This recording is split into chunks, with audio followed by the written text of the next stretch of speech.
Hey, to all the real estate professionals out there, I want to let you know the Buyer's Mind is sponsored by Homebridge Financial. Homebridge loan officers are experts in new home financing, and they bring sales ideas and strategies and market intelligence and programs that will help sell homes. To learn more about that, go to builder.homebridge.com. Homebridge Financial, home financing made easy. How aware are you of your presence, of how you are perceived? How intentional are you about presenting your best self? That's our topic on today's episode of The Buyer's Mind. Welcome to The Buyer's Mind, where we take a closer look deep inside your customer's decision-making mechanism to reverse engineer the perfect sales presentation. Now, please welcome your host, Jeff Shore.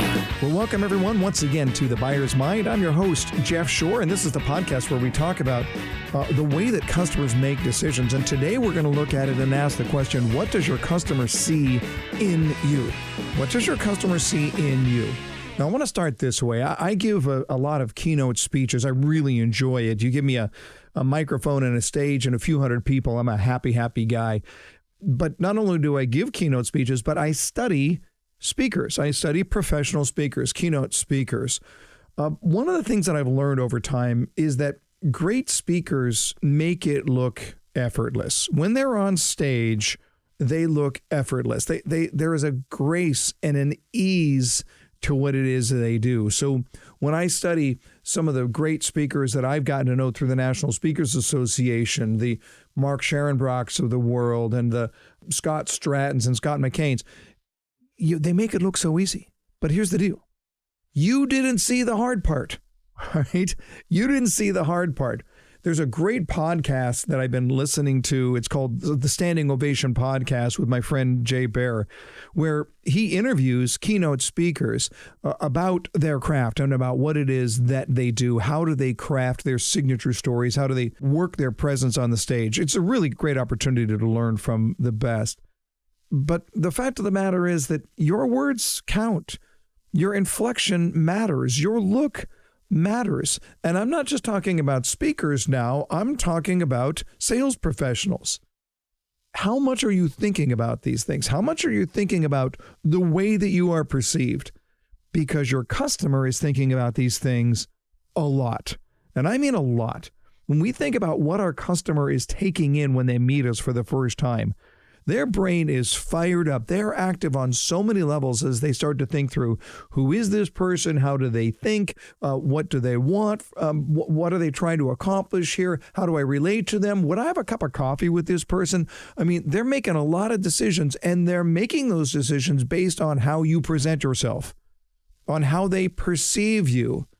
Now, look, I know your mother always told you, don't judge a book by its cover, but when you're in sales, that's bad advice.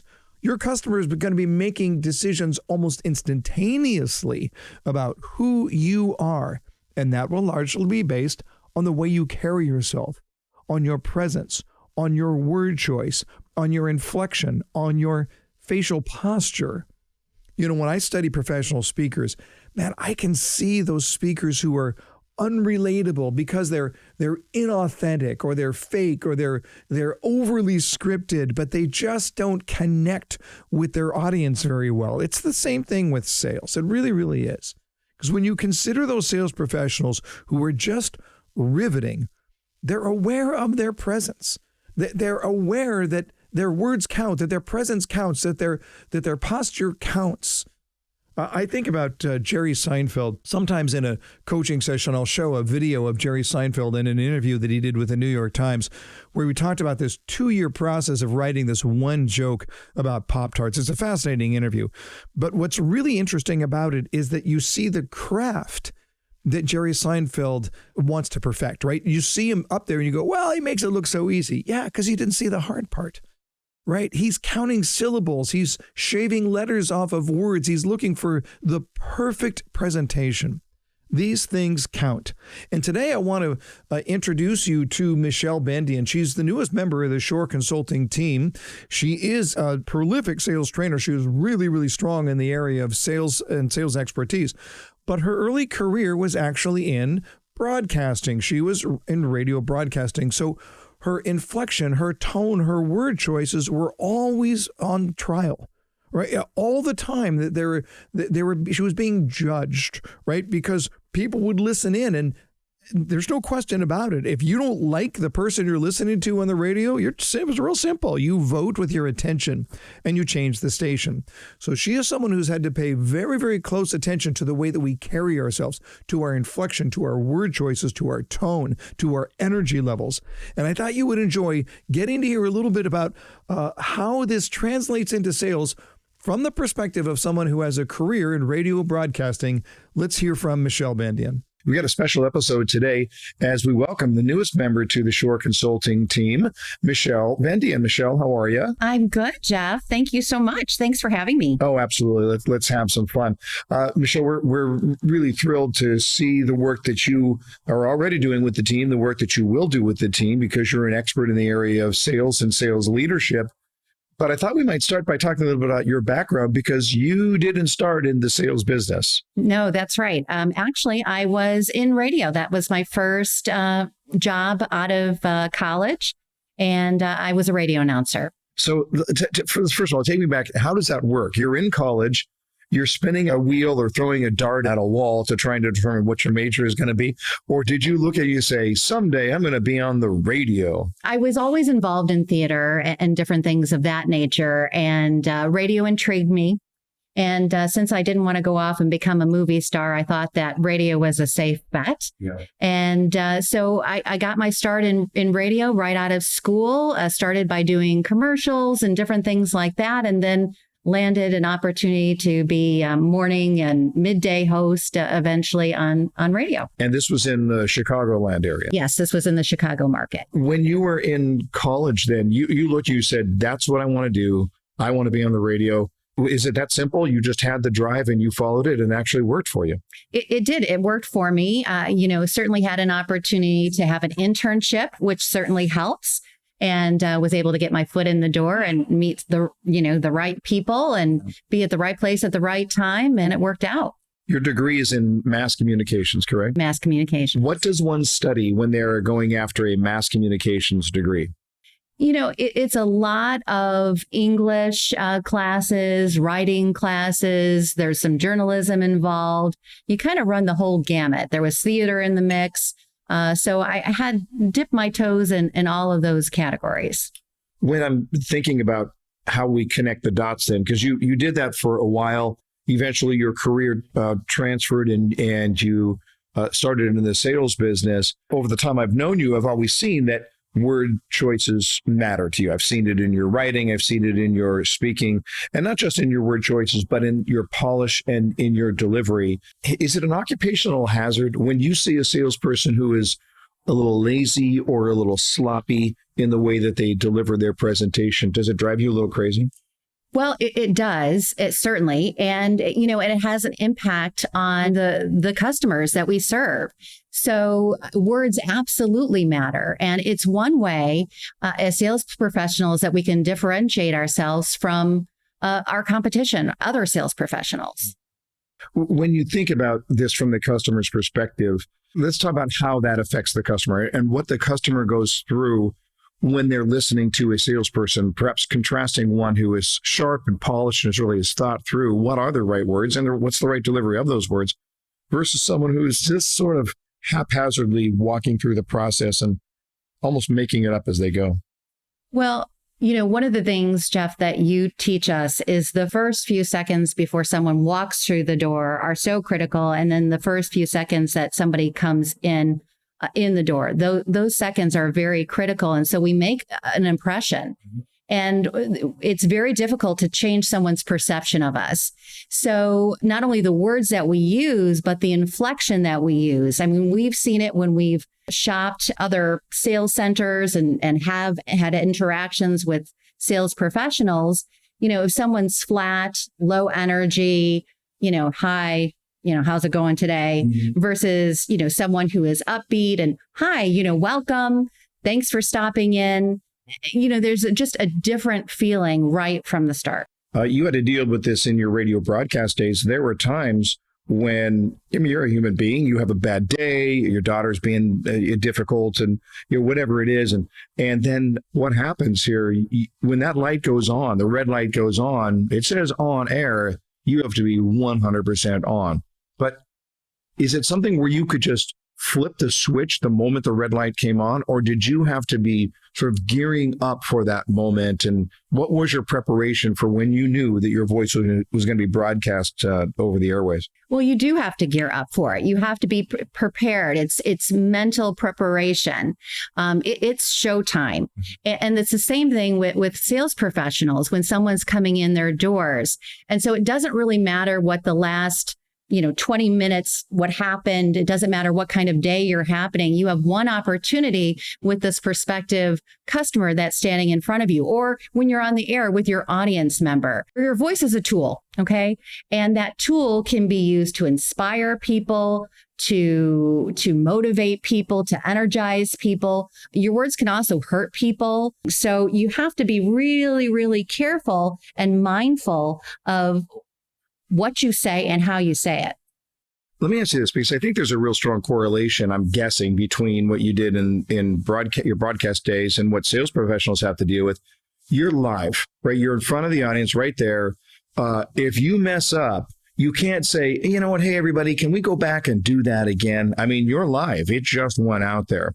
And I think that happens. It certainly has happened to me in the sales presentation where I said something and I went, oh boy, there was a way better way to say that. And, I just misstepped and said something that was just not a good idea. How do you recover on the fly, right? You're on air and you say something that didn't work right. It was an error. It was going to be perceived wrong. How do you recover on the fly?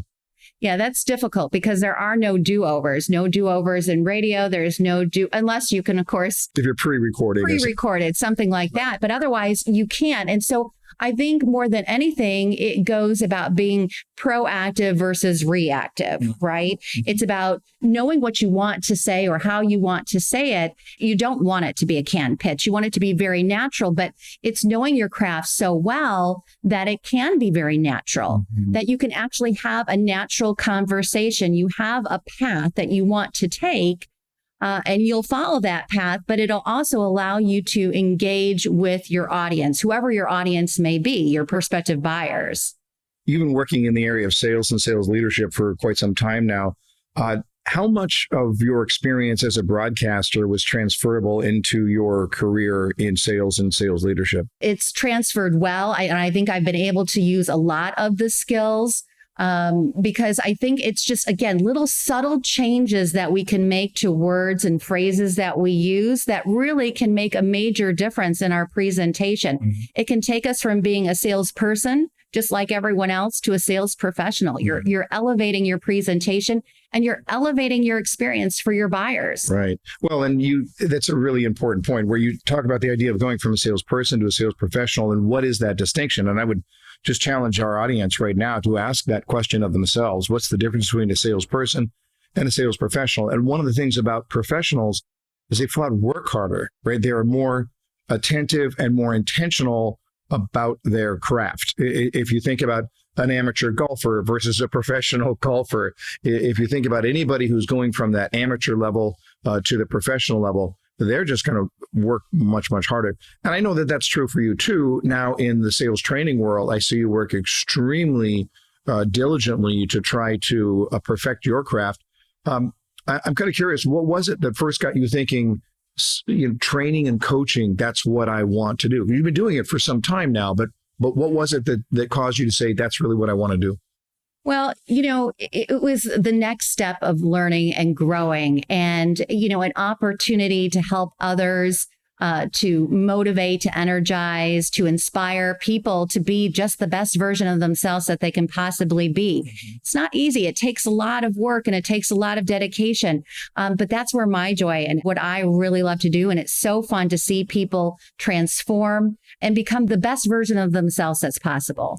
There's no question about it. The opportunity to watch transformation, there's nothing more rewarding. And I think to a salesperson who's in the trenches doing it every day, well, they see the same thing. It's watching their customer transform from a prospect into a buyer is the greatest joy. I think for a trainer, it's watching a salesperson turn into a sales professional and really hone their craft that makes it really a lot of fun. You live in the Chicago area. I do. Best part about living in Chicago? Well, certainly wouldn't say the weather, but so I would say food. Yeah. Food is and certainly the lake. Being able to do anything on the lake is just spectacular. Yeah, Chicago, just a great food town. What is that little restaurant there? It's right. It's just off the river on the north part of the river, and you walk through like a little purple awning. It's called like the Purple Pig or something like that. Are you familiar with it? Wow, no, I'm not familiar. My wife and I stumbled across it, and it was just like we sat down. The menu was really odd, and we just said, "Hey, you know what? Whatever. We don't know what we're doing. Just bring us something." It was phenomenal. It was really good. I've never had a bad meal in Chicago. No question. Yeah, there's options for everyone. It's fabulous. Yeah. Cubs fan, or do you care?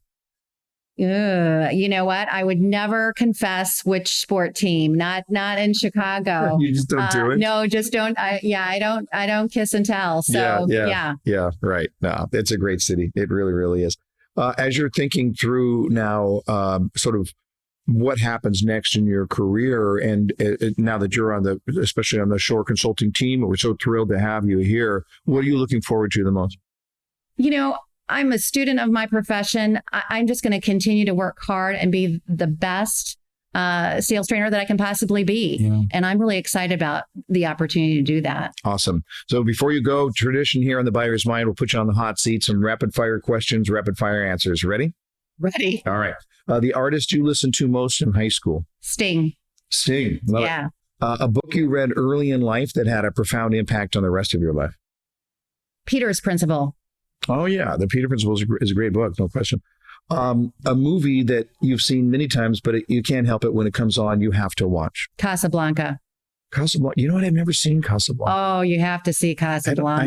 I know. Brian Taft on our team always accuses me of being culturally illiterate, and it's something that I don't deny. It's really true. I've missed out on a number of good movies, apparently. See it once. Okay, I will. The most beautiful place you've ever stood? Maui. On the beach. On the beach, no question about it. And finally, your first celebrity crush. Oh gosh. Can't think of his name. Describe him. Who is it? I'll help you. You know what? General Hospital. It was Luke from sure. Luke and Laura. Yeah. Just because of the time frame. Right, of course, that was a big deal. Yeah, Anthony Gary, I think, is his name. I'm not sure. Yeah, they were. Luke and Laura. That was a big deal back in the day. Big deal. If you're listening to this podcast and you're under 35 years old, it's just Google it. So you'll figure it out. It was quite the phenomenon back in the day. All right, you're off the hot seat. Michelle, so thrilled to have you on the Buyer's Mind. Even more thrilled to have you on the Shore Consulting team. Let's make some magic. Thanks, Jeff. So there you have it. It was such a great addition to the Shore Consulting team. Her knowledge is really strong, but you can also tell her presentation skills are utmost. She is just so polished. But again, she's easy to talk to. She's the type of, just think about this from the perspective of a salesperson. You want someone who is easy to talk to, who's relatable, who's fun, who is interesting, and who can ultimately help you. That's Michelle, and that should be you. So I want to make a suggestion here to you. I want to recommend that you are doing everything you can to either get coached or to coach yourself. And one of the ways that you can do this, I know this is a radical idea, and a whole bunch of you are going to look at it and go, well, that's dumb. I'm not going to do that. Fine. High achievers, you'll like this idea. The high achievers out there are going to look at it and are going to go, how do I get past my own discomfort in order to make myself better? So here's my suggestion. Film yourself on a phone call. The next time that you have a sales call to make, stand up and film yourself while you do it. All right, so you're talking into the phone to somebody, but I want you to imagine that they are the camera, that they're standing right in front of you, and that you're giving that sales call, you're having that sales conversation with the camera as if it was your customer. Now this gives you a phenomenal opportunity and it starts with the ability to self-coach, to go back and to watch yourself and to ask, how did that work? Now, look, I know there are people listening to this saying, I'm not going to do that. I'm not going to do that. You know why I'm not going to do that? Because I hate the way I look on camera. I hear this all the time. I hate the way that I look on video. Well, just two thoughts on this. One is you're the only person who's going to see it unless you want to be a super achiever and take it to somebody else, which I'll get to in a moment. It's just for you. Clearly, you can deal with that level of discomfort. Oh, one other point here. That's what you look like. It's you look on video the way you look in real life. Well, I don't know why people are so freaked out about this. But here's the opportunity. You're going to see yourself saying about 40 times in 2 minutes or some other verbal tick. You're going to see your body language. You're going to see your facial posture. You're going to see your energy. You're going to see when you answer something the same way every time, but when you watch it and you go, did that really make sense? Is there a better way to do this? The opportunities for self-coaching are absolutely amazing. But now, if you're a super achiever, share it with someone else. Share it with a peer, share it with a friend, share it with your spouse, share it with your manager, share it with somebody who can give you some coaching along those lines. Look, if they're pointing out things that are having negative, detrimental effects on your customer, wouldn't you want to know that? Dumb and happy is not the right recipe for success. Now, I want to suggest to you here that this is an easy way for you to work on your sales presence. And you know what? You can do it today. In fact, you can do it now. If you're listening to this now, if you're driving, it'll be more difficult to record yourself, granted. But otherwise, why not take the opportunity to be able to just record an actual call, and then go back and use that as the opportunity to critique, to self-coach, and then maybe get other people involved. Now, let me just wrap up with this question. Why would you not? Why would you not? And oftentimes the answer to why would you not is because we are so addicted to our own desire for comfort that we're using that as a reason not to accelerate to be the best that we can be. Get outside your comfort zone. Your sales presence matters. And this is the opportunity that you will have to change your customers' world.